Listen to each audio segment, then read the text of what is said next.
It's Jennifer J. Hammond. And I'm so excited. As you know, I love real estate investing, one of my favorite things in this whole wide world. And we have one of the best, amazing, incredible coaches ever. I have been through a lot of seminars and I have been through many, many coaches, and I'm going to say quote unquote gurus. And I got to tell you, Jason is by far the best, and especially in the fact that he thinks so far out the box.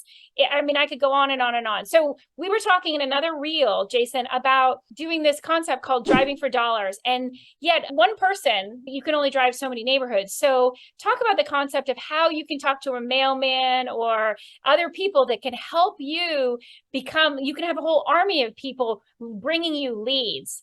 Yeah. Okay. You said it perfectly. So what we want to do, one way, again, we attack 34 ways, but building an off-market list of properties that need work. No one else can buy that list. So it's unbelievably valuable, but we want to leverage that. How do we leverage it? We work with people that we call bird dogs. So a mail carrier, code enforcement person, friend, neighbor, anybody can start sending you properties. Like we said before, we have an app called Property Scout that tracks who sends stuff to you to keep it organized, puts it all in an automatic spreadsheet. We already talked about that, but working with these people to get the largest, here's why it's valuable.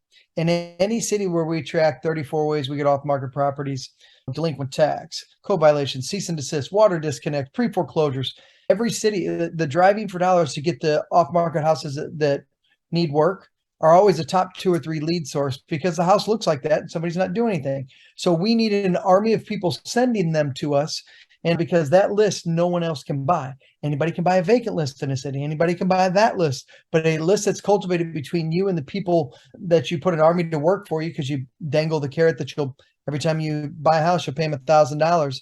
Then now all of a sudden you've got a list that doesn't have a lot of competition. And we already know, because we track it all, like you develop a list of 100, you're going to close 3 or 4, 5, 6 deals. And if the average price is 20 grand, like, now it's a repeatable process, right? But we want an army to help us to do that. Which is one of the secrets of the ways that you teach, is that you're really making it so that it not only is it easy, but one of the things that you do that I think is so different, and we'll go ahead and we'll talk more about this in the next reel, but is that you create systems. Mm-hmm. We'll talk about the real estate investor's perfect day, but it has to do with being a system and setting it up so that, right, again, it's systematized. You're not just throwing spaghetti against the wall. It's not this chaos, which I've seen with so many real estate investors and coaches, that the systems are not fully in place to, again, make sure that you're set up for success. So again, if you want to know more and you want to work with Jason, you go to 2dayblueprint.com. In the next reel, like I said, we're going to talk about what makes it so amazing with these systems. So 2dayblueprint.com. And this is Jason. I'm Jennifer. We'll see you in the next reel.